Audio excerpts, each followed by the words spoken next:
ஓசியா 8ஆம் அதிகாரம் 12ஆம் வசனம் எடுத்துக்கொள்ளலாம். ஓசியாவின் புஸ்தகம் 8ஆம் அதிகாரம் 12வது வசனம் சேர்ந்து வாசிச்சலாம். ஓசியா 8ஆம் அதிகாரம் 12வது வசனம். வேதத்தின் மகத்துவங்களை அவர்களுக்கு எழுதி கொடுத்து அவைகளை அந்நிய காரியமாக எண்ணினார்கள். சரி, இன்னைக்கு நம்ம தியானிக்க போகிற வசனத்தின் தலைப்பு என்னன்னாங்க, இந்த வேதத்தின் முக்கியத்துவத்தை கொஞ்சம் பார்க்க போறோம். ரொம்ப முக்கியமா வேதம் ஏன் வாசிக்கணும். இன்னைக்கு ஒரு டேஞ்சர் என்னன்னா, நிறைய பிரசங்கங்கள் நம்ம கேட்குறோம். இப்போ நம்ம கூட இப்போ செய்கிறது ஒரு பிரசங்கம், ஒரு தியானம்னு சொல்லலாம். இந்த மாதிரி எத்தனையோ இன்னைக்கு நமக்கு யூடியூப்ல வருது, அல்லது யாரோ நமக்கு அனுப்புகிறாங்க, சபைகளுக்கு போகிறோம், புக்கில் வாசிக்கிறோம், நிறைய பிரசங்கங்களை கேட்குறோம். ஆனால் அதோடைய சோர்ஸ் ஆகிய வேத வசனத்தை நிறைய தடவை இக்னோர் பண்ணக்கூடிய ஒரு பெரிய சான்ஸ் இருக்கு. வசனத்தை முக்கியப்படுத்தாம வசனத்தின் விளக்கங்களை நிறைய தடவை என்ன செஞ்சிடறோம்னா நம்ம முக்கியத்துவம் கொடுத்துரும். அதுல நம்ம தவறு செய்யக்கூடிய ஒரு வாய்ப்பும் இருக்கிறது.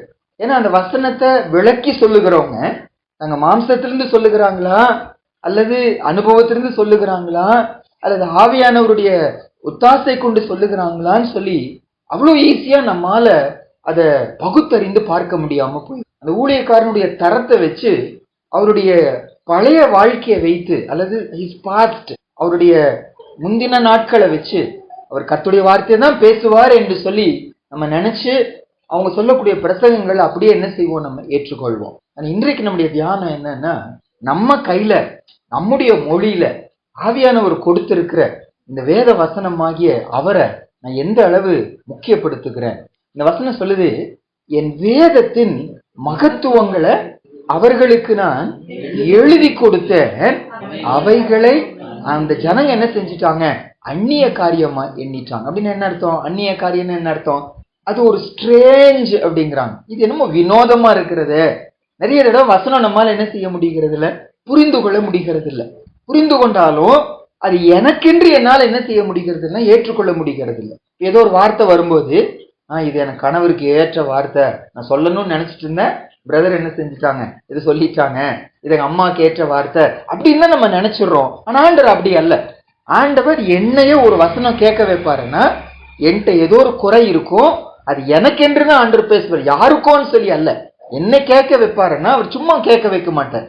அவ்வளோ ஒரு ஜென்டில்மேன் காட், அவ்வளோ ஒரு அர்த்தமுள்ள ஒரு கடவுள். ஒவ்வொரு நிமிஷத்தையும், ஒவ்வொரு மைக்ரோ செகண்ட்னு சொல்லல, ஒன்னொன்னையும் அழகா பிளான் பண்ணி செய்கிறவர். என்னோட அவர் பேசுவாருன்னா ஒரு காரணம் கண்டிப்பா இருக்கும். இன்னொரு வசனம் கூட வாசிக்கலாம். 1 தீமோத்தேயின் புஸ்தகம் 4ஆம் அதிகாரம் 13வது வசனம். 1 தீமோத்தி chapter 4 verse 13. புதிய ஏற்பாடுல 288வது பக்கம். 1 தீமோத்தேயு 4ஆம் அதிகாரம் அதுடைய 13வது வசனம் வாசிக்கலாம். நம்ம சேர்ந்து வாசிக்கலாம்.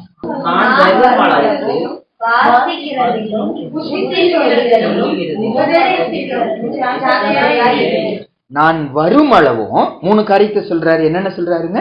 நான் வரும் அளவும் வாசிக்கிறதிலும், புத்தி சொல்லுகிறதிலும், உபதேசிக்கிறதிலும் நீ ஜாக்கிரதையாயிரு. யார் யாரை பார்த்து சொல்றாரு?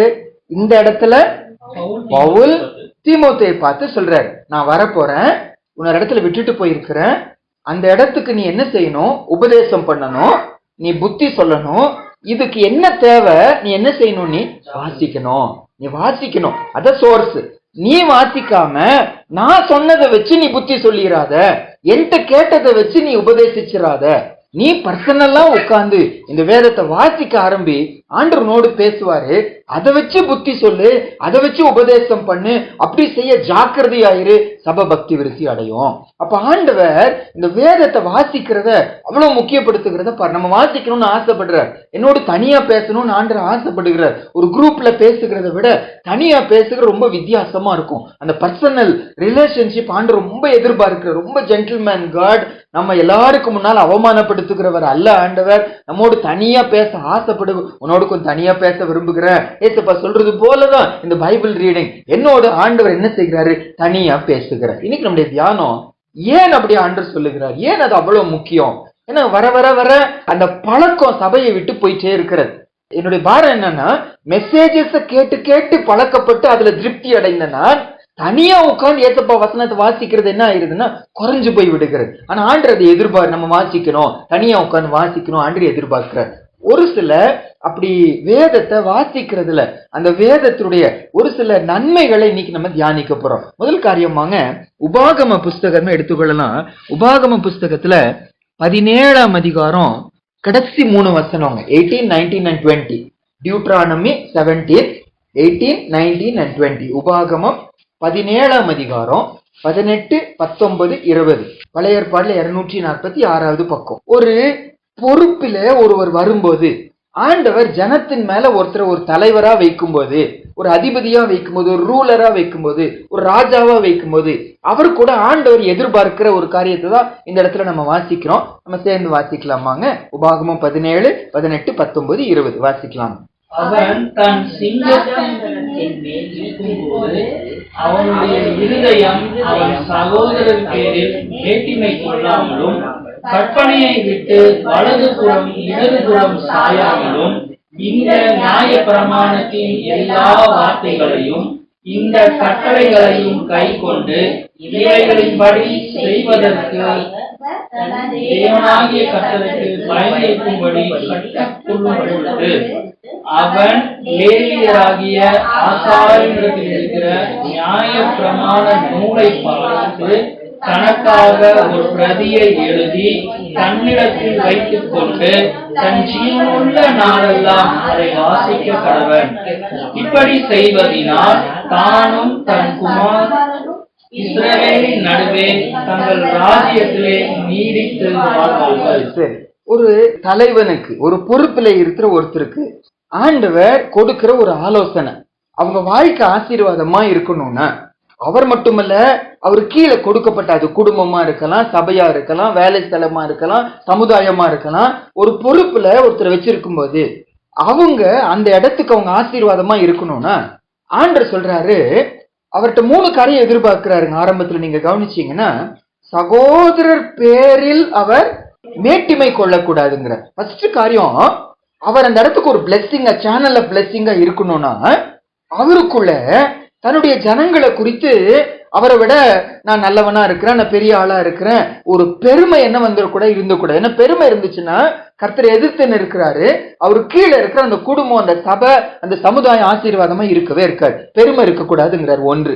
2வது என்ன சொல்றாரு, அந்த கர்த்தர் கொடுத்திருக்கிற வசனங்களை விட்டு வலதுபுறம் இடதுபுறம் என்ன செய்யக்கூடாது, சாயக்கூடாது. அப்படின்னா என்ன அர்த்தம்னா, you should not go astray from God's word. ஆண்டவருடைய வார்த்தையை விட்டு வழி விலகிடக்கூடாது.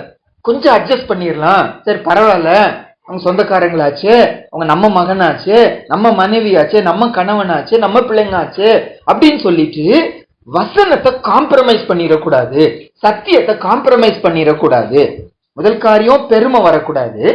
2வது வசனத்தை, சத்தியத்தைனா சத்தியத்தின்படி அவங்க என்ன செய்யணும், அதை நடக்கணும், அதுக்கு வலதுபுறம் இடதுபுறம் சாஞ்சிடக்கூடாது. 3வது சொல்றாரு, கர்த்தர் கொடுத்த, அங்க வார்த்தை போட்டிருக்கோம், எல்லா கட்டளைகளும் வலதுபுறம் இடதுபுறம் சாயாமல், அப்புறம் இந்த நியாய பிரமாணத்தின் எல்லா வார்த்தைகளையும் இந்த கட்டளைகளையும் கை கொண்டு இவைகளின்படி செய்வதற்கு, பாருங்க, இந்த வசனத்துல இருக்கிற எல்லாவற்றையும் கை கொண்டு அதன்படி அவங்க செய்யறதுக்காக இந்த 3 காரியம் நடக்கணுமா. என்னென்ன நடக்கணும், பெருமை கொள்ளக்கூடாது, வசனத்தை விட்டு அந்த பக்கம் இந்த பக்கம் போயிடக்கூடாது, காம்ப்ரமைஸ் பண்ணிடக்கூடாது. 3வது எல்லா வசனங்களும் என்ன செய்யணும், கீழ்ப்படிய. டேஞ்சர் என்னன்னா, ஒரு சிலது கீழ்ப்படி, ஒரு சிலது என்ன செய்ய மாட்டோம், கீழ்ப்படிய மாட்டோம். இது எனக்கு ஒத்து வராதுங்க, இது அந்த சந்ததிக்கு அந்த நாள்ல சொன்னாரு, ஏசப்பா என்னோடு பேசுவாருன்னா என்கிட்ட எதிர்பார்க்கிறாரு, நான் கீழ்ப்படியணும்னு சொல்லிட்டு. அப்ப இந்த சூழ்நிலை இருந்துச்சுன்னா நம்ம அந்த இடத்துக்கு ஆசீர்வாதமா இருக்க மாட்டோம், நம்ம குடும்பத்துக்கு நம்ம பிளெஸிங்கா இருக்க மாட்டோம். ஆண்டவர் கொடுத்த, எனக்கு போதிக்கிற, என் கையில கொடுக்கிற எல்லா கட்டளைகளுக்கு என்ன செய்யணும், நான் கீழ்ப்படியணும். இதுக்கு என்ன தேவை, அது ஒரு வார்த்தை சொல்றாரு, இப்படி நடக்கணும்னா நமக்குள்ள என்ன இருக்கணுமா, அவருக்கு பயப்படுகிற பயம் என் இருதயத்துல என்ன செய்யணும், இருக்கணும்.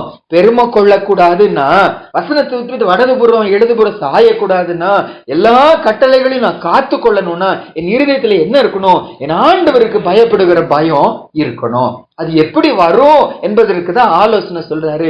லேவியர்கிட்ட ஒரு பிரதியை நீ வாங்கிக்கணும். அவ்வளவு பிஸியான ராஜா, அவர் செய்யணும் என்னவா, இந்த கையில வச்சு நியாயப்பிரமாண புஸ்தகத்தை அவங்க என்ன செய்யணுமா, அவங்க எழுதணுமா? அன்னைக்கு நான் இது சொல்லப்பட்ட போது 5 புஸ்தகம் தான் இருக்கு அல்ல, அந்த முதல் 5 புஸ்தகங்கள் தான் இருக்கிறது. அதை அவங்க என்ன செய்யணும்? வாங்கி என்ன செய்யணுமா? எழுதணுமா? அன்னைக்கு பேப்பர் இல்ல, அன்னைக்கு இன்னைக்கு மாதிரி பேனா இல்ல, அன்னைக்கு தோல் சுருள் தான் என்ன செய்யும் இருக்கும். ஒரு ராஜா அவ்வளோ நேரம் செலவழிச்சு ஒரு பிரதியை எடுத்து அதை வாழ்நாளெல்லாம் என்ன செய்யணுமா? வசனம் என்ன சொல்லுது? அவன் அதை வாசிக்கணும்.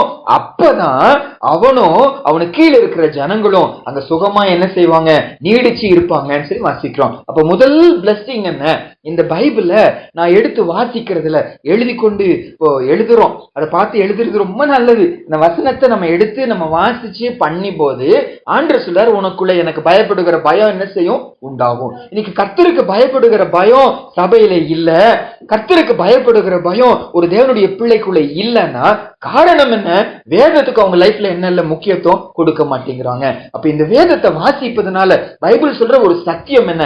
கர்த்தருக்கு பயப்படுகிற பயம் எனக்கு உண்டாகும். அந்த பயம் வரும்போது நான் பெருமை கொள்ள மாட்டேன், நான் தாழ்மையா இருப்பேன். அந்த பயம் வரும்போது வசனத்தை எனக்கு இஷ்டப்படி நான் திரித்து கொள்ள மாட்டேன், வசனத்தை இஷ்டப்படி அந்த பக்கம் இந்த பக்கம் நான் போய் கொள்ள மாட்டேன். அந்த பயம் வரும்போது 1-2 மட்டும் கீழ்ப்படிஞ்சு திருப்தி அடைஞ்சிட மாட்டேன், ஏதோ ஒன்னு கீழ்ப்படியிலேயே அப்படிங்கிற ஏக்கம் எனக்கு இருக்கும். எல்லாமே கீழ்ப்படியணும்னு சொல்லி ஆண்டவரை நான் வாஞ்சிக்க ஆரம்பிச்சேன். முதல் காரியம் இந்த வசனத்தை வாசிக்கிறதுனால ஆண்டவர் கொடுக்கிற முதல் ஆசீர்வாதம். ரெண்டாவதுங்க, யோவான் 5ஆம் அதிகாரம் 39வது வசனம். ரெண்டாவது பிளஸிங், இந்த பைபிள வாசிக்கிறதுனால வேதத்துக்கு முக்கியத்துவம் கொடுக்கிறதுனால என் லைஃப்ல என்ன நடக்கும்? ஏன் ஆண்டவர் வாசிக்க சொல்றாரு? ஏன் இந்த வேதத்துக்கு முக்கியத்துவம் கொடுக்க சொல்றாரு? ரெண்டாவது ஆசீர்வாதம் என்னன்னா யோவான் 5:39, ஜான் சாப்டர் 5 verse 39. வேத வாக்கியங்களை ஆராய்ந்து பாருங்கள், அவைகளால் உங்களுக்கு நித்திய ஜீவன் உண்டென்று எண்ணுகிறீர்களே, என்னை குறித்து சாட்சி கொடுக்கிறவைகளும் அவைகளே. இங்க ஆண்டவர் வெறும் வாசிங்கன்னு சொல்லி சொல்லாம யூ சர்ச் தி ஸ்கிரிப்சர்ஸ்ங்கற கர்த்தருடைய வார்த்தையை நீங்க என்ன செய்யுங்க? ஆராய்ந்து பாருங்க. ஏசாயால சொல்லும்போது தேடி வாசிங்க அப்படிங்கிறார். இதே வார்த்தை அங்க சொல்லும்போது தேடி வாசிங்க. ஏசாயா 34:16 சொல்லுவாரு. சரி, நம்முடைய தியானம் என்ன? ஏன் இந்த வசனத்தை வாசிக்கணும்? ஏன் இந்த வசனத்தை தேடணும்? ஆண்டவர் சொல்றாரு, அப்படி செய்யும் போது என்னை குறித்து இந்த வேத வசனம் என்ன செய்யும்? உனக்கு சாட்சி கொடுக்கும். இவங்க சொல்றாங்க, இந்த வசனத்தினால நித்திய ஜீவன் உண்டுன்னு எண்ணுகிறீர்களே, உண்மைதான், வசனத்தினால ஜீவன் உண்டாகதான் செய்யும். ஆனா யார் மூலமாக? ஏசு கிறிஸ்து மூலமா. அன்னைக்கு அவங்க ஏசு கிறிஸ்து அவங்க என்ன செய்யல? அவங்க ஏற்றுக்கொள்ளல. யூதர்கள் அவரை மேசியாவா ஏற்றுக்கொள்ளல. ஆனா ஆண்டவர் சொன்னாரு, என்னை குறித்து சாட்சி கொடுக்கிறவைகள் என்ன? இந்த வேத வசனம். அப்படின்னு என்ன அர்த்தங்க? இந்த வேத வசனத்தை நான் வாசிக்க தான் இயேசுவை இன்னும் நான் என்ன செய்ய முடியும்? அறிந்து கொள்ள முடியும். 2 வேர்டு இதுல, 2 வார்த்தை. நோயிங் அபவுட் ஜீசஸ் ஒண்ணு, நோயிங் ஜீசஸ் ஒண்ணு. இயேசுவை குறித்து அறிவது ஒண்ணு, இயேசுவை அறிவது இன்னொன்னு. இந்த ரெண்டுக்கும் வித்தியாசம் இருக்கு. அவரை குறித்து அறிந்து கொள்ளலாம், ஆனா அவரை அறிவது என்பது அவரோடு இருக்கக்கூடிய ஒரு உறவு. அதுதான் முக்கியம். அப்ப வசனம் சொல்லுது, ஒரு மனுஷன் வேத வாசிப்புக்கு முக்கியத்துவம் கொடுக்கும்போது, இந்த வேதத்துக்கு நேரம் கொடுக்கும். அது அழகா இந்த இடத்துல சொல்றாரு, உட்கார்ந்து time கொடுக்கறாங்களாம். they are searching that one. அதை ஆராய்ந்து பார்க்கிறாங்க. என்ன ஆராய்ந்து பார்க்கிறாங்க? இயேசு அதுல என்ன செய்யறாங்க? ஆராய்ந்து பார்க்கிறாங்க. இயேசுவை நான் காணணும். ஆண்டவர் சொல்றாரு, வேதத்தில் உள்ள அதிசயங்களை பார்க்கும்படி என் கண்களை என்ன செய்யுங்க? திறந்துங்க. வேதத்துல அதிசயங்களை நான் காணும்படி பார்க்கும்படி என் கண்களை நீங்க திறந்து கொள்ளுங்க. 119ஆம் சங்கீதம் 18ஆம் வசனத்துல அதை வாசிக்கிறோம். சரி, நம்ம எடுக்க வேண்டாம். அப்போ வேதத்தை வாசிக்க ஆண்டவரை அறிகிற அறிவில நான் என்ன செய்யறேன்னா I come closer to Jesus. ஆண்டவரை இன்னொன்னு என்ன செய்கிறோம்? நம்ம அறிஞ்சுக்கிறோம். ஒருத்தரோடு பழக தாங்க அவங்க யாருன்னு என்ன செய்யறோம்? நம்ம அறிஞ்சுக்கிறோம். ஆரம்பத்துல ஒரு ஒப்பீனியன் இருக்கும், ஆனா நெருக்கமா போகதான் அவங்க யாருன்னு என்ன செய்யறோம்? நம்ம அறிஞ்சுக்கிறோம். அதே போல ஆண்டவரை குறித்து நமக்கு பல ஒப்பீனியன் இருக்கு, பல ஒப்பீனியன் சொல்லி நம்ம அவர் பக்கமா வந்திருக்கிறோம். ஆனா இந்த வேதத்தை நான் பர்சனலா வாசிக்கதான் இயேசு யாருன்னு என்ன செய்யறேன்னு அறிஞ்சுக்கிறேன். இதுதான் பைபிள் அங்கங்க வாசிக்கும் போது அவரை அறிகிற அறிவு. பவுல் இந்த வார்த்தை அடிக்கடி பயன்படுத்துவாரு. அவரை அறிகிற அறிவின் வாசனையை என்னை கொண்டு என்ன செய்யறாரு? அவர் வீச பண்ணுகிறாரு. இது அறிகிற அறிவின் மேன்மைக்காக நான் எல்லாவற்றையும் நஷ்டம் என்று விட்டேன், குப்பையுமா எண்ணுகிறேன். பேதுரு சொல்லும் போது மட்டும் அதை மட்டும் நான் பாயிண்ட் பண்ணணும்னு நினைச்சேன். 2 பேதுரு 1ஆம் அதிகாரத்துலங்க 2, 3, 4 இந்த 3 வசனம் வாசிப்போனா, இந்த ஆண்டவரை அறிவதனால கிடைக்கிற ஒரு சில நன்மைகளை அப்படியே லிஸ்ட் பண்ணுவார் பாருங்க. அந்த இடத்துல 2 பேதுரு 1ஆம் அதிகாரம் 2, 3, 4 2 Peter chapter 1 verses 2, 3 and 4. இந்த 3 வசனங்களை சத்தமா வாசிச்சிடலாம். தேவனையும் நம்முடைய கர்த்தராகிய இயேசுவையும் அறிகிற அறிவினால் உங்களுக்கு கிருபையும் சமாதானமும் பெருக கடவது. தம்முடைய மகிமையினாலும் காருண்யத்தினாலும் நம்மை அழைத்தவரை அறிகிற அறிவிலே ஜீவனுக்கும் தேவ பக்திக்கும் வேண்டிய யாவற்றையும் அவருடைய திவ்ய வல்லமையானது நமக்கு உண்டான கேட்டுக்கு தப்பி திவ்ய சுபாவத்துக்கு பண்புள்ளவர்களாகும் பொருட்டு மகா மேன்மையும் அருமையுமான வாக்குத்தத்தங்களும் அவைகளினாலே நமக்கு அருளப்பட்டிருக்கிறது. 3 பிரிவா இந்த ஆசீர்வாதங்களை பிரிக்க முடியும். பாருங்க, 2வது பாயிண்ட் என்ன வாசிக்கிறோம்னா, இந்த வேதத்தை வாசிக்கும் போது, தியானிக்கும் போது, ஆராய்ந்து பார்க்கும் போது இயேசுவை குறித்து இன்னும் நம்ம என்ன செய்யறோம், நம்ம அறிஞ்சுக்கிறோம். ஆனா ஆண்டவரை அறிகிற அறிவு 2ஆம் வசனத்துல வாசிக்கிறோம், கிருபையும் நம்முடைய கர்த்தராகிய இயேசுவையும் அறிகிற அறிவினால் உங்களுக்கு கிருபையும் சமாதானமும் பெருக கடவுதுங்கிறார். அப்போ ஆண்டு நான் அறிய பாருங்க, நம்முடைய பாயிண்ட் என்ன, ஏன் இந்த வேதத்தை வாசிக்கணும், வேதத்துக்கு முக்கியத்துவம் கொடுக்கணும். 2வது குறிப்பு பார்க்கிறோம், ஏசப்பா வசனத்தை வாசிக்கிறதுனால அவரை இன்னும் என்ன செய்யறோம், நம்ம அறிஞ்சுக்கிறோம். அறிகிற அறிவில நம்ம வளர்றோம். அந்த அறிகிற அறிவில வளர்றதுனால என் லைஃப்ல என்ன நடந்துச்சு உங்களுக்கு நான் சொல்றேன்னு சொல்லி பேதுரு சொல்லுகிறாரு. இதனால கிருபையும் சமாதானமும் நம்ம லைஃப்ல என்ன செய்கிறது, பெருக ஆரம்பிக்கிறது. அவனுடைய கிருபை பெருகுது, அவருடைய சமாதான லைஃப்ல பெருக ஆரம்பிக்கிறது. 2வது 3வது வசனத்துல சொல்றாரு, என்னன்னு சொல்றாரு, 3வது வசனம், ஜீவனுக்கும் தேவ பக்திக்கும் வேண்டிய யாவற்றையும் அவருடைய திவ்ய வல்லமை நமக்கு என்ன செய்கிறது, நமக்கு அருளுகிறதா. ஜீவனுக்கும் தேவ பக்திக்கும், இந்த 2மே நித்தியத்தை குறித்து தான் சொல்லணும்.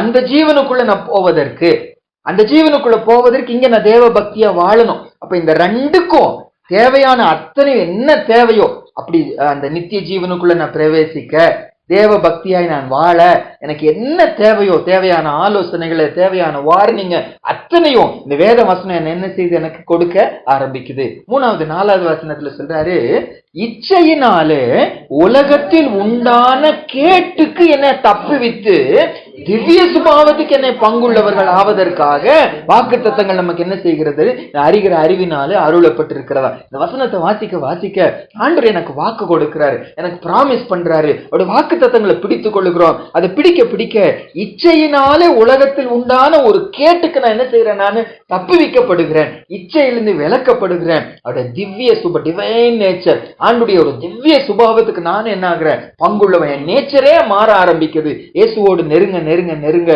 கிருபையும் சமாதானமும் பெருக ஆரம்பிக்கிறது. இயேசுவோடு நெருங்க அந்த நித்திய வாழ்க்கை போவதற்கு என்னென்ன தேவையோ அத்தனையும் வசனம் எனக்கு கொடுக்க ஆரம்பிக்கிறது. இயேசுவோடு பார்க்க நெருங்க என்னுடைய சுபாவமே மாறுது. இச்சை மாறி தேவனுடைய சுபாவம் எனக்குள்ளே வர ஆரம்பிக்கிறது. 2வது ஆசீர்வாதம். 3வது ஆசீர்வாதங்க 2 தீமோத்தேயும் 3ஆம் அதிகாரம் 15வது வசனம். 2 தீமோத்தேயும் ஒரு 3 வசனம் இது சம்பந்தமா வாசிச்சிடலாம். 2 தீமோத்தேயும் 3ஆம் அதிகாரம் 15வது வசனம். 2 Timothy chapter 3 verse 15. கிறிஸ்து இயேசுவை பற்றும் விசுவாசத்தினாலே உன்னை ரட்சிப்புக்கு ஏற்ற ஞானம் உள்ளவனாக்கத்தக்க பரிசுத்த வேத எழுத்துக்களை நீ சிறுவயது முதல் அறிந்தவன் என்றும் உனக்கு தெரியும். பாருங்க, இந்த வசனம் என்ன சொல்லுது, இந்த வேத எழுத்துக்கள், இந்த வேத வசனம் ரட்சிப்புக்கு ஏற்ற ஒரு ஞானத்தை எனக்கு என்ன செய்தா, எனக்கு கொடுக்குதான். இந்த வசனம் தான் ரட்சிப்புக்கு ஏற்ற ஒரு ஞானத்தை, making me wise unto salvation. அந்த ரட்சிப்புக்கு தேவையான ஒரு ஞானத்தை இந்த வேத வசனம் நமக்கு கொடுக்க ஆரம்பிக்கும். அப்ப இந்த வேத வசனம் ஒருத்தர் லைஃப்குள்ள போலன்னா, வசனம் ஒருத்தர் அறியலன்னா, அவங்க ரட்சிக்கப்படுவது ரொம்ப அரிதா போயிடும். அவங்க அற்புதத்துக்காக வரலாம், நன்மைக்காக வரலாம், ஆசீர்வாதத்துக்காக வரலாம், ஆனா நிலைச்சிருக்கவே மாட்டாங்க. வசனம் அறியதான் ரட்சிப்பு தேவைங்கிற ஞானம் என்ன செய்யறாங்க, அவங்க பெற்றுக்கொள்ளுகிறாங்க. ரட்சிப்புக்கு ஏற்ற ஒரு ஞானத்தை அவங்க பெறுகிறாங்கன்னு வசிக்கிறோம். இன்னொரு வசனம் வசிக்கலாம். 1 பேதுரு 1:23. 1 Peter 1:23. 1 பேதுரு 1ஆம் அதிகாரம் 23வது வசனம். இந்த வசனத்தை ஒரு சீட, ஒரு வித்து அந்த இடத்துல சொல்வாரு. அது ஒரு அழியாத வித்துன்னு சொல்லி சொல்வாரு. அந்த வித்து என்ன செய்கிறது அப்படின்னு சொல்லி சொல்வாரு. பாருங்க, 1 பேதுரு 1ஆம் அதிகாரம் 23வது வசனம் வாசிக்கலாம். அழிவுள்ள வித்தினாலே அல்ல, என்றென்றைக்கும் நிற்கிறதும் ஜீவனுள்ளதுமான தேவ வசனமாகிய அழிவில்லாத வித்தினாலே மறுபடியும் ஜெனிப்பிக்கப்பட்டீர்கள். மறுபடியும் பிறக்கிற ஒரு அனுபவம், ஒரு புதிதான வாழ்க்கைக்குள்ள போகிற ஒரு அனுபவம். மரிச்சு போன நம்ம, அக்கிரமத்துல பாவத்துல இருக்கிற நம்ம, இந்த அழிவில்லாத இந்த ஜீவன் உள்ள தேவனுடைய வசனங்கிற ஒரு சீடுனால அன்று மறுபடியும் நம்மள என்ன செய்யறாரு? உயிர்ப்பிக்கிறாரு, பிழைக்க வைக்கிறாரு. மறுபடியும் பிறந்த அனுபவத்தை எது கொடுக்குது? இந்த வசனம் தான் நமக்கு என்ன செய்தான்? கொடுக்க ஆரம்பிக்குது. மூன்றாவது வசனம் 1 தீமோத்தேயு 4:16 வசனம். 1 Timothy 4:16. 1 தீமோத்தேயு 4:16 வசனம். உன்னை குறித்தும் உபதேசத்தை குறித்தும் எச்சரிக்கையாயிரு, இவைகளில் நிலை கொண்டிரு. இப்படி செய்வாயானால் உன்னையும் உன் உபதேசத்தையும் கேட்பவர்களையும் ரட்சித்துக் கொள்வார். நம்ம 3 வசனம் வாசிச்சோம். முதல் வசனம் ரட்சிப்புக்கு ஏற்ற ஒரு ஞானத்தை இந்த வசனம் கொடுக்குதான். அந்த ரட்சிப்புங்கிறது என்ன? புதிதாய் பிறப்பதுதான், மறுபடியும் பிறக்கிறது தான், மறுபடியும் கிறிஸ்துவுக்குள்ள உருவாவதுதான். ஒன்று. ரெண்டாவது வாசிச்சோம், இந்த வசனம் அந்த ரட்சிப்பை நமக்கு கொடுக்குது, ரட்சிப்பை குறித்த ஞானத்தை கொடுக்குது. அந்த வசனத்தை விசுவாசிச்சு நான் ஏற்றுக்கொள்ளும் போது நான் என்ன செய்கிறேன்? நான் ரட்சிக்கப்படுகிறேன், நான் புது சிருஷ்டியாய் மாற்றப்படுகிறேன். மூன்றாவது, இந்த வேத எழுத்துக்கள் முக்கியத்துவம் கொடுக்கும்போது நான் மட்டும் ரட்சிக்கப்படுகிறது இல்ல, நீ மட்டும் இல்ல, உன்னோடு டச் ஆகிற யாரும், உன்னுடைய சத்தத்தை கேட்கிற யாரும், உன்னுடைய வசனத்தை கேட்கிற யாரும், உபதேசத்தை கேட்கிற யாவரையும் நீ என்ன செய்கிற? நீ ரட்சித்துக் கொள்ளுகிறாய். அப்போ வேத வசனம் மூணாவது பிளெஸிங் என்ன? ரட்சிப்புக்குள்ள என்னையும் நடத்துகிறது, மற்றவங்களை ரட்சிப்புக்குள்ள கொண்டு வரக்கூடிய ஒரு சேனலா என் லைஃபையும் அதை என்ன செய்கிறது? வேத வசனம் என்ன மாற்றுகிறது. வசனத்துக்கு முக்கியத்துவம் கொடுக்கங்க என் ரட்சிப்பு மேன்மையா இருக்கு. அதான் ஒரு ஊழியர்காரரை குறித்து சாட்சி சொன்னாங்க. ஒரு 3 நாள் மீட்டிங்க்கு போயிருந்தாங்களாம், ஊழியக்காரங்களுக்குன்னு ஒரு மீட்டிங். அப்போ ஒரு தேவ மனிதர், அவரோடு கூட இன்னும் 2 சகோதரர்கள் ரூம் கொடுத்திருந்தாங்களாம். இவங்க அந்த மீட்டிங்ல பார்க்கும்போது ஃபர்ஸ்ட் டே பார்த்தா இவங்க தூங்கும் போதும் அவர் முழங்கால தான் நிக்கிறாரா, இவங்க காலையில எந்திரிக்கும் போது பார்த்தா முழங்கால தான் நிக்கிறாராம். இவங்களுக்கு ஒண்ணுமே புரியலையா, எப்ப தூங்குறாரு எப்ப எந்திரிக்கிறாரு ஒண்ணுமே தெரியலையே அப்படின்னு சொல்லிட்டு அடுத்த நாள் பிளான் பண்ணாங்களா. அரை நேரம் நான் முழிச்சு நிக்கிறேன், அவர் எப்ப தூங்குறாருன்னு நீ பாரு, அப்படி நீ என்னை எழுப்பி விட்டுரு, நான் அப்ப முழிச்சு பாக்குறேன், அவர் எப்ப தூங்குறாரு பாக்கலான்னு சொல்லி பார்த்தா நைட்டு ஃபுல்லா எப்படிதான் இருக்காரா? முழங்கால தான் இருக்காராம். செக் பண்ணி பாக்குறாங்க தூங்குறாரான்னு சொல்லி அதை வாய் முணுமுணுத்துட்டே தான் இருக்கிறதா, தூங்கவே இல்லை, முழங்காலே நிக்கிறார். இவங்க சொன்னாங்களாம், ஒரு நாள் நைட்டு பிரேயர் போயிட்டு முழிச்சுட்டு வந்தா அடுத்த நாளெல்லாம் எங்களுக்கு என்ன வந்துருது? தூக்கம் வந்துருது, டயர்டா இருக்கிறது. நீங்க எப்படி இப்படியே ஒரு நாள் தூங்காமையே உட்கார்ந்துட்டு இருக்கிறீங்க, எப்படி முடியுது? எப்படி ரெஸ்ட் கிடைக்குதுன்னு சொன்னாங்களா. அப்போ அவங்க வார்த்தை சொன்னாங்களா, one should know to enjoy his salvation என்னாங்களா. அவருடைய ரட்சிப்பை, கர்த்தர் எனக்கு கொடுத்த ரட்சிப்பை நினைச்சு நீ என்ஜாய் பண்ண ஆரம்பிச்சா அந்த முழங்கால நிற்பதே உனக்கு என்னவா இருக்கும்? உனக்கு ரெஸ்டா இருக்கும். அனுபவிச்சவங்க சொல்லுகிறாங்க இந்த ரட்சிப்பு அவ்வளவு மேன்மை உள்ளது. அப்ப நான் என்ன சொல்ல வரேன்னா, என் லைஃப்ல இந்த வசனம் ரட்சிப்பை கொடுக்குமானா என் லைஃப்ல ரட்சிப்பு மேன்மையா இருக்கும். அதை அனுபவிக்க ஆரம்பிப்பேன், என் லைஃப்ல வெளிப்பட ஆரம்பிக்கும். என்னோட டச் ஆகுறவங்க, என் வார்த்தையை கேட்கிறவங்களும் அந்த வார்த்தையினால் அவங்களும் என்ன செய்வாங்க? ரட்சிக்கப்படும். உன்னையும் உன் உபதேசத்தை கேட்கிற யாவரையும் நீ ரட்சித்து கொள்வாய். நம்ம செய்யறது இல்ல, கர்த்தர் செய்யறாரு. நம்ம மூலமா அந்த வசனம் அவங்க லைஃப்ல என்ன செய்கிறது? கிரியை செய்ய ஆரம்பிக்கிறது. மூன்றாவது ஆசீர்வாதம். நான்காவது ஆசீர்வாதம் சங்கீதம் 119 104 வசனம். சங்கீதம் 119 104 வசனம். Psalms 119 verse 104. உமது கட்டளைகளால் உணர்வடைந்தேன், ஆதலால் எல்லா பொய் வழிகளையும் வெறுத்தேன். பாருங்க, இந்த வசனம் நம்ம 4வது பார்க்கிறோம். முதல் காரியம் என்ன பார்த்தோம்னா, நமக்குள்ளே பயப்படுகிற பயத்தை என்ன செய்கிறது? இந்த வசனம் உண்டாக்குறது. அதனால பெருமை இல்லாம போகுது. வசனத்தை அந்த பக்கம் இந்த பக்கம் நம்ம போக மாட்டேங்கிறோம். எல்லா வசனங்களையும் கீழ்ப்படி ஆரம்பிக்கிறோம். நம்ம மற்றவங்களுக்கு ஆசீர்வாதமா மாறுகிறோம். 2வது, இந்த வசனத்தை வாசிக்க இந்த ஆண்டவர் யாருன்னு என்ன செய்யறோம்? இன்னும் நம்ம அறிஞ்சுக்கிறோம். அறியும் போது கிருபையும் சமாதானமும் லைஃப்ல பெருக ஆரம்பிக்கிறது. அவரை அறிய நம்ம திவ்ய சுபாவத்துக்கு என்ன செய்கிறோம்? நம்ம பங்குள்ளவர்களா மாறுகிறோம். அப்பொழுது 2வது பார்த்தோம், அவரை அறிய இன்னொரு ஆசீர்வாதம் என்ன பார்த்தோம்? அதுல ஜீவனுக்கும் தேவ பக்திக்கும் தேவையான யாவற்றையும் அந்த வல்லமையினால் நமக்கு ஆண்டு என்ன செய்யற? இந்த வசனத்தினால் நமக்கு கொடுக்க ஆரம்பிக்கிறார். 3வது, இப்ப நம்ம பார்த்தோம், இந்த வசனத்தை வாசிக்க ரட்சிப்பு தேவைங்கிற அறிவு எனக்கு வருகிறது. நான் ரட்சிக்கப்படுகிறேன், என் மூலமா மற்றவங்களும் இந்த ரட்சிப்புக்குள்ள என்ன செய்யறாங்க? நடத்தப்படுகிறான். 4வது ஆசீர்வாதம் என்ன? சங்கீதம் 119 104 வசனத்துல வாசிங்க, மறுபடியும் வாசிங்க. உம்முடைய கட்டளைகளால் நான் உணர்வடைந்தேன், ஆதலால் எல்லா பொய்வழிகளையும் நான் வெறுக்கிறேன். இந்த வசனம் வாசிக்க வாசிக்க வாசிக்க ஒரு உணர்வு உண்டாகுது. என்ன உணர்வு உண்டாகிறது? நான் பாவத்துல இருக்கிறேன், இது ஆண்டவருக்கு விரோதமானது, இது வெறுக்கப்படத்தக்கது.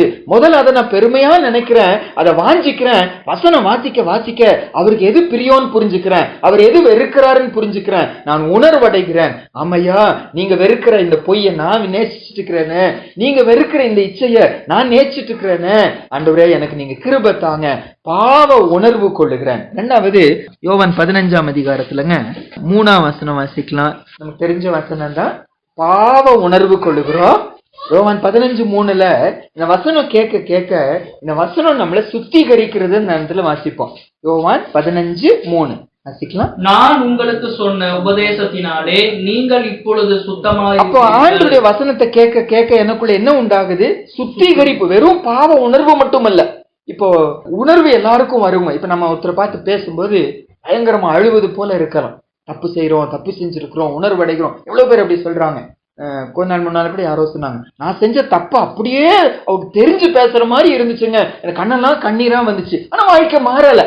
தப்பு செஞ்சிருக்கிறோம்னு உணர்த்தப்படுகிறாங்க, வசனத்தினால உணர்த்தப்படுகிறாங்க, ஆனா லைஃப் மாறல. அது பத்தாது, உணர்வடைந்து என்ன பிரயோஜனம்? அதனால நான் நரகத்துக்கு தப்பி வைக்க முடியுமா? இல்ல. ஆண்டு நான் உணர்வடைஞ்சிட்டேன், 14 பிரயோஜனம் இல்லையே. அதுல இருந்து என்ன செய்யணும்? நான் சுத்திகரிக்கப்படணுமே. இந்த வசனம் கேட்க கேட்க இந்த வசனம் நம்மளை சுத்திகரிக்குது. அதான் 17ஆம் அதிகாரம் 17ஆம் வசனத்துல கூட, யோவான் 17ஆம் அதிகாரம் 17வது வசனம், நம்ம நல்ல தெரிஞ்ச வசனம். உங்களுடைய சத்தியத்தினாலே அவர்களை பரிசுத்தமாக்கும், உங்களுடைய வசனமே சத்தியம். இந்த வசனம் நம்மள சுத்திகரிக்கிறது அப்படின்னு சொல்லி வாசிக்கும். 119ஆம் சங்கீதத்தும் 9ஆம் வசனத்துல தெரிஞ்ச வசனம் தானே. வாலிபன் தன் வழியை எதினால் சுத்தம் பண்ணுமார், உங்களுடைய வசனத்தின்படி தன்னை காத்து கொள்ளுகிறதுனால் தானே.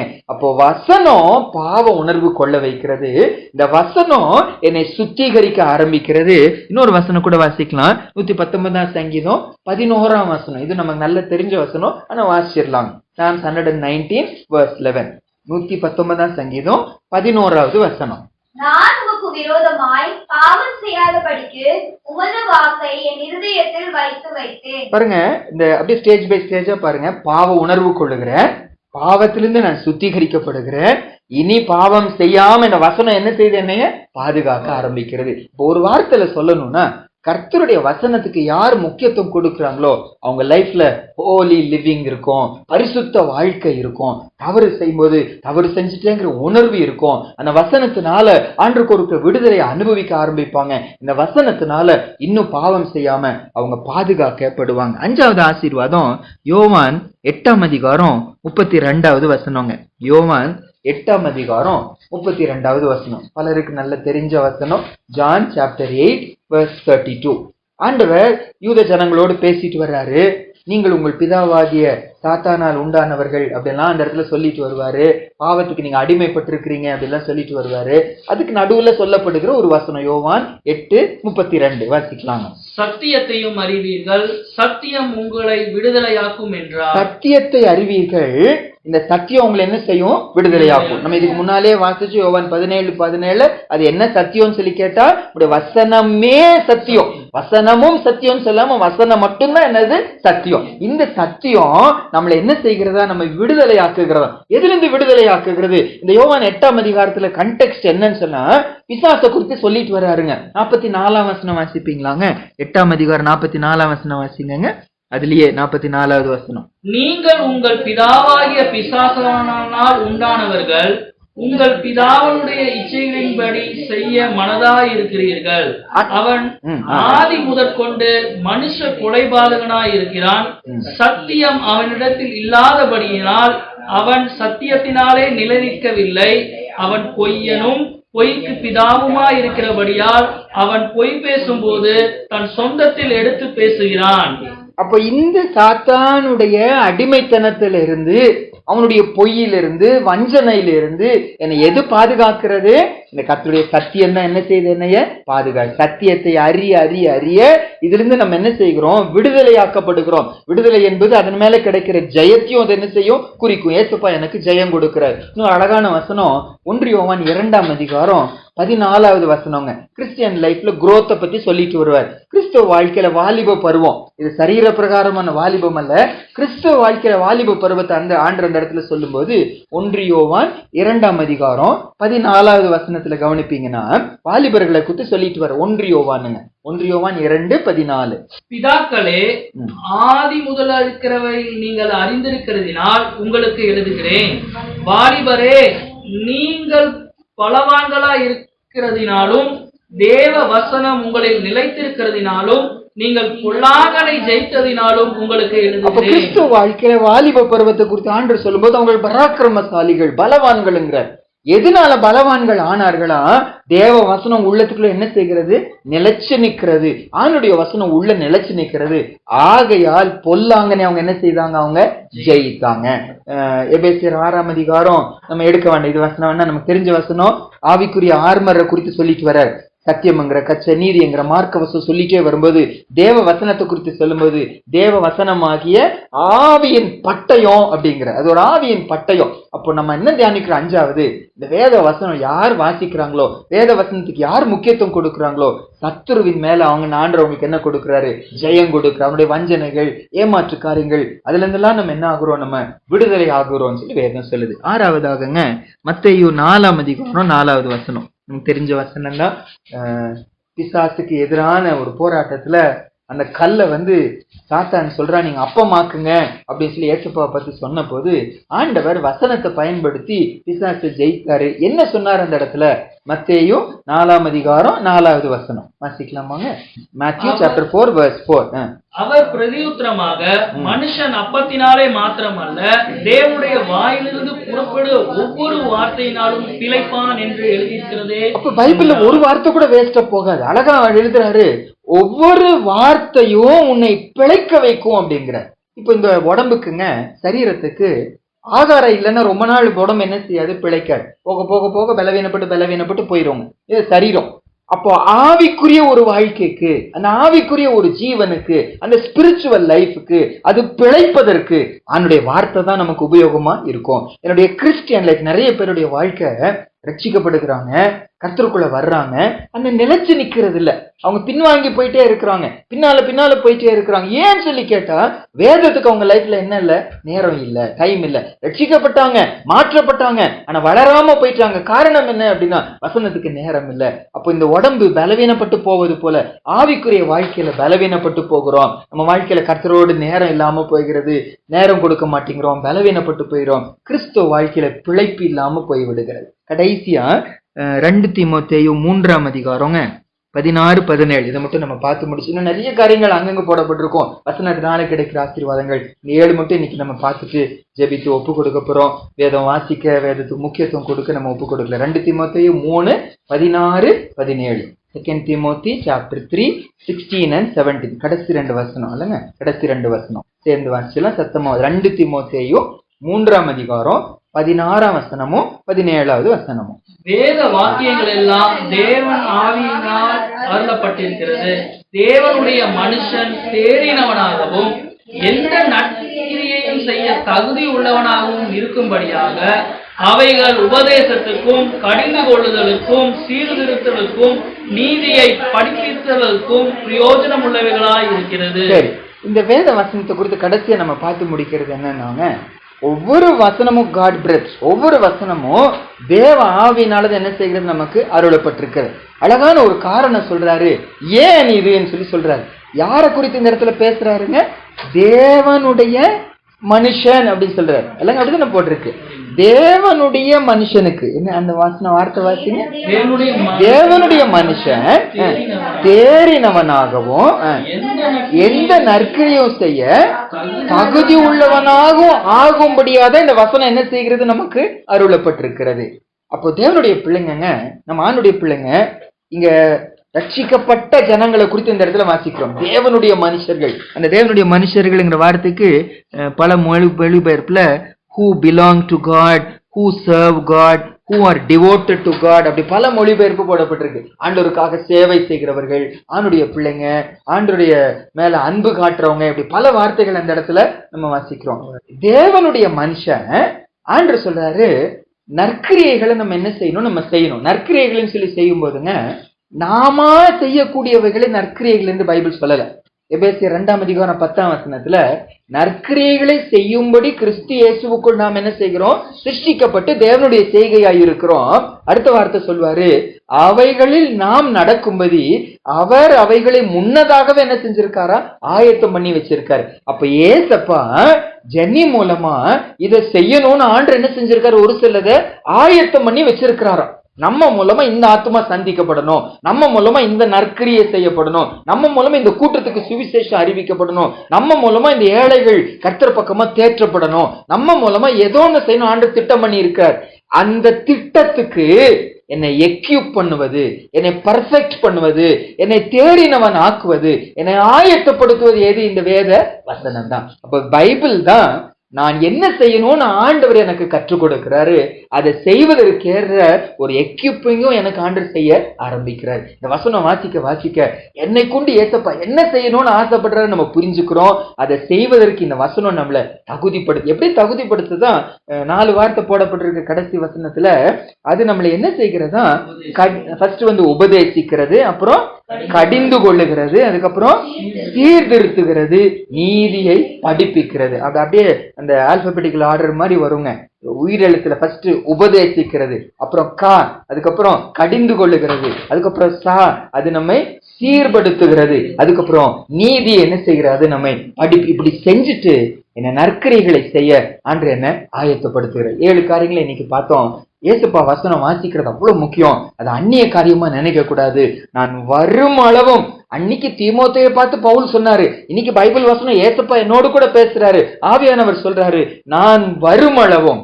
நீ அதை வாசிச்சாதான் நீ மத்தவங்களுக்கு புத்தி சொல்ல முடியும். நீ வாசிக்காம புத்தி சொல்ல முடியாது. மாம்சத்துல பேசிடுவீங்க, தேவ திட்டத்தை நம்ம குலைச்சு போயிடுவோம். வசனத்தை வாசிக்கிறோம், புத்தி சொல்லுகிறோம், வசனத்தை வாசிக்கிறோம், நம்ம உபதேசிக்க ஆரம்பிக்கிறோம்.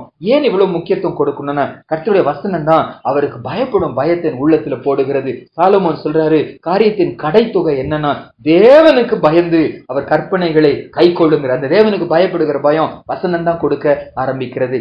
2வது, இந்த வசனத்தை வாசிக்க நான் ஆண்டவரை இன்னும் என்ன செய்கிறேன்? நான் அறியாரம், அவரோடு ஒரு நெருக்கமான உறவு. அதனால ஆசீர்வாதங்கள் கண்டிப்பா எனக்கு உண்டு. 3வது, ரட்சிப்பு குறித்து நானும் அறிகிறேன், நான் மற்றவங்களுக்கும் அந்த ரட்சிப்பை இன்ட்ரோடியூஸ் பண்றவனா ஒரு சேனலா நான் மாற ஆரம்பிக்கிறேன். 4வது, ஒரு பரிசுத்த வாழ்க்கை. இந்த வசனம் ஒருத்தர் லைஃப்ல இல்லைன்னா கண்டிப்பா சீக்கிரமா என்ன செஞ்சிருவாங்க? கீழே விழுந்துருவாங்க. ஆங்கிலத்தில் ஒரு பழமொழி சொல்லுவாங்க, if your Bible is dirty your heart is clean, if your Bible is clean your heart is dirty.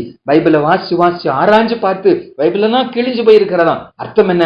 இருதயம் சுத்தமா இருக்கிறது. பைபிளையே வாசிக்கிறது இல்ல, பைபிளையே தொடுகிறது இல்ல, பைபிள் கிளீனா இருக்கு, உன் இருதயம் அசுத்தமா இருக்கிறது. வசனம் நம்மள சுத்திகரிக்கும் அப்படின்னு சொல்லி பார்த்தோம். 4வது, 5வது, சாத்தானின் தந்திரங்களை புரிந்து கொள்ளுகிறோம், விடுதலை ஆகுகிறோம், ஜெயம் எடுக்கிறோம், ஆவியின் பட்டயத்தை நம்ம கையில பிடித்துக் கொள்ளுகிறோம் என்று சொல்லி பார்த்தோம். 6வது, இந்த ஆவிக்குரிய வாழ்க்கைக்கு தீனியே என்னதான்? இந்த வேத வசனம் தான். அதுதான் ஆகாரம், அதுதான் என்னை பலப்படுத்துகிறது. ஸ்பிரிச்சுவல் லைஃப்ல வீக்காக இருக்க காரணம் என்ன? வசனத்துக்கு நேரம் இல்லாம போகும்போது. யார் வசனத்துக்கு நேரம் கொடுக்கலையோ அவங்க ஆவிக்குரிய வாழ்க்கையில முதிர்ச்சி அடையவே முடியாது. ஒரு நல்ல தேவனுடைய மனுஷன் சொல்றாரு, வசனத்துக்கு இம்பார்ட்டன்ஸ் கொடுக்காம, வசனத்துக்கு நேரம் கொடுக்காம ஸ்பிரிச்சுவல் மெச்சூரிட்டியில இருக்கிற ஒருத்தரை நான் பார்த்ததே இல்ல. ஆவிக்குரிய முதிர்ச்சி அடைந்திருப்பாங்கன்னா அதுக்கு பின்னணி என்ன? அவங்க வேதத்துக்கு என்ன கொடுத்திருக்காங்க? நேரம் கொடுத்திருக்கிறாங்க அப்படின்னு சொல்லி சொல்லுகிறது பார்க்கிறோம். கடைசியா பார்த்தோம், இந்த வேத வசனம் நமக்கென்று கர்த்தர் நியமித்த நற்கிரியை அறிய வைக்கிறது, அதை செய்வதற்கு என்னை தகுதிப்படுத்த ஆரம்பிக்கிறது. நம்ம ஜெபம் பண்ணலாம், அந்த வார்த்தைக்கு ஒப்பு கொடுக்கலாம். அந்த வசனத்தை நம்ம இன்னும் வாசிக்கணும், இன்னும் தியானிக்கணும், ஆராய்ந்து பார்க்கணும், அதை நான் தேடணும். ஆண்டவர் நமக்கு கிருபை கொடுக்கணும். நான் வரும் அளவும் இதை செய்யுங்கன்னு ஏசப்பா சொன்னார். நான் வருமளவும் அப்பத்திலும் திராட்சை ரசத்திலும் கலந்து கொள்ளுங்கன்னு சொன்னது போல இந்த இடத்துல நான் வருமளவும் வாசிக்கிறதற்கு நீ ஜாக்கிரதையாயிரு. அப்பொழுதுதான் புத்தி சொல்ல முடியும், அப்பொழுதுதான் உபதேசிக்க முடியும். ஆண்டவர்ட்ட கிருபை கேட்கலாம். ஆண்டவரே, வேதத்தின் முக்கியத்துவத்தை நீங்க எனக்கு எழுதி கொடுத்திருக்கிறீங்க, மகத்துவங்களை கொடுத்திருக்கிறீங்க, உங்க இருதயத்தின் பாரத்தை எழுதி கொடுத்திருக்கிறீங்க, உங்க இருதய துடிப்ப வசனத்துல எங்களுக்கு புரிய வைக்கிறீங்க. இதை நாங்க அசட்டை பண்ணக்கூடாதுப்பா. இதுக்கு நான் டைம் கொடுக்கணும், இதுக்கு நான் தூக்கத்தை தியாகம் பண்ணணும், இதுக்கு கம்ஃபர்ட்ஸை நான் தியாகம் பண்ணணும். ஆண்டவர், எதை தியாகம் பண்ணினாலும் it is worth it Lord, அது தகுதி உள்ளது. ஆண்டவரே, எங்களுக்கு கிருபை தாங்க. சேர்ந்து ஜெபித்து முடிக்கலாம். மகா பரிசுத்த உள்ள எங்க நல்ல பெருமை தகப்பனே, ஆண்டவரே இன்று மாலை நேரத்துல எங்களோட நீங்க பேசின இந்த வசனத்துக்காக உமக்கு நன்றி செலுத்துகிறோம் சுவாமி. உண்மைதான் ஆண்டவரே, ஒருவேளை ஏதோ ஒரு விதத்துல நாங்க இந்த வசனத்துக்கு கொடுக்கிற நேரம் குறைந்து போய் கொண்டிருக்கிறதோ ஆண்டவரே, நீங்க உணர்ந்தவரா எங்களோட இன்னைக்கு பேசுறீங்கப்பா. அவ்வளோ கரிசனை உள்ளவரப்பா, எங்க லைஃப்ல அவ்வளோ அக்கறை உள்ளவர் ஏசப்பா. சின்ன சின்ன காரியம் கூட உங்க கவனத்துக்கு இல்லாம போகிறதே இல்லையா, அவ்வளோ எங்களை கவனிக்கிறீங்க, அவ்வளோ எங்க மேல அக்கறையா இருக்கிறீங்க. உங்களுடைய அன்புக்காக நன்றி செலுத்துகிறோம். உண்மைதான் ஆண்டவரே, எங்களுக்குள்ள குறைகள் உண்டு ஏசப்பா. முன்பு போல ஒருவேளை வசனத்துக்கு நாங்க நேரம் கொடுக்க மாட்டேங்கிறோம். ஒருவேளை ஒரு சில டைம் அது கடமையாய் போய் விடுகிறது. வாசிச்சு முடிக்கணும், இவ்வளவு வாசிக்கணும் என்று சொல்லி கடமையாய் போய் விடுகிறது. அது நீங்க பேசுகிற வார்த்தை என்று சொல்லி உணர்வோடு கூட நாங்க வாசிக்காம போய் விடுகிறோம். எங்களை மன்னிங்க. இன்று எங்களுக்கு கிருபை தாங்க ஏசப்பா. இந்த வேதத்துக்கு முக்கியத்துவம் கொடுக்க இது ஒரு ஸ்ட்ரேஞ்சா நினைக்காம, அந்நிய காரியமா நினைக்காம, இதெல்லாம் எனக்குரியது அல்ல என்று சொல்லி நாங்க நினைக்காம, சாக்கு போக்கு சொல்லாம, தூக்கத்தையோ கண்ணையோ வேற எதையோ நாங்க சாக்கு போக்கு சொல்லாம உங்க வசனத்துக்குரிய மரியாதையை நாங்க கொடுக்க, கனப்படுத்த, அதனால கர்த்தர் எங்களுக்கு வச்சிருக்கிற மேன்மையான நன்மைகளை எங்க முன்னால வச்சிங்களே. பயப்படுகிற பயம் உனக்குள்ளே உண்டாகும்னு சொன்னீங்க. உண்மைதான் ஆண்டவரே, எங்களுக்கு பயப்படுகிற பயம் குறைஞ்சதுனாலதான் பெருமை வந்து விடுகிறது, திசை திருப்பப்பட்டு விடுகிறோம், வார்த்தைக்கு நாங்க கீழ்ப்படிய மாட்டேங்கிறோம். எங்களை மன்னிங்க ஏசப்பா. ரட்சிப்பை குறித்த ஞானம் மத்தவங்களுக்கு நாங்க ரட்சிக்கப்படுவது மட்டுமல்ல, மத்தவங்களை ரட்சிப்புக்குள்ள நடத்துவது குறைச்சல் ஆகிறதுக்கு காரணம் வசனத்துக்கு நாங்க முக்கியத்துவம் கொடுக்காம போயிட்டோம். உண்மை நாங்க இன்னும் அறியாம போயிட்டோம். உங்களை அறியாததுனாலதான், என்னை அறியாததுனாலதான் பாவம் செய்கிறாங்க என்று சொல்லி வசனத்துல வாசிக்கிறோமே. உண்மை நாங்கள் அறியாம போயிட்டோம், தப்பெண்ணம் கொன்று விடுகிறோம். எங்களை மன்னிக்கும்படி நாங்கள் ஜெபிக்கிறோம். இன்னும் பரிசுத்த வாழ்க்கை எங்களுக்குள்ள வேணும் ஆண்டவரே. எத்தனை அசுத்தங்கள் உண்டு, நீர் எவ்வளவோ பரிசுத்தம் உள்ளவர். எத்தனை விஷயத்துல எங்களுக்குள்ள பாவம் உள்ள நுழைஞ்சு விடுகிறது, அதை கண்டுகொள்ள மாட்டேங்கிறோம். வசனத்தினால நாங்க கண்டுகொள்ளவும், பிசாசின் தந்திரங்களை புரிந்து கொண்டு அவன் மேல நாங்க ஜெயம் எடுக்கவும், ஆவிக்குரிய வாழ்க்கையில இன்னும் பலன் அடையவும், நீங்க எங்களுக்காக நியமித்த நற்கிரியைகளை உங்க பலத்தோடு செய்து முடிக்க உங்களோடு வந்து சேர எங்களை ஆயத்தப்படுத்துங்க. எங்களோடு பேசினதற்காக ஸ்தோத்திரம். இந்த வசனத்தை ரெக்கார்டிங் மூலமா யாராவது கேட்டுக்கொண்டிருந்தாலும் அவங்க லைஃப்லயும் இந்த வசனத்தை வாசிக்கணுங்கிற ஒரு ஏக்கத்தை கர்த்தர் உண்டாக்குவதற்காக ஸ்தோத்திரம். வசனத்துக்கு முக்கியத்துவம் கொடுக்கவும், இது வெறும் அறிவளவா போகாம இது இறுதி அளவா போக, அதை எனக்கென்று எடுத்துக்கொள்ள, அதை விசுவாசிக்க, கீழ்ப்படிய, அதுக்கு நாங்க விட்டு கொடுக்க, அப்படியே விட்டு கொடுக்க, எல்லா வார்த்தைக்கும் விட்டு கொடுக்க கிருபை செய்யுங்க. துதிகான மகிமை உமக்கு செலுத்துகிறோம். இயேசுவின் மூலம் ஜெபிக்கிறோம் நல்ல பிதாவே, ஆமென்.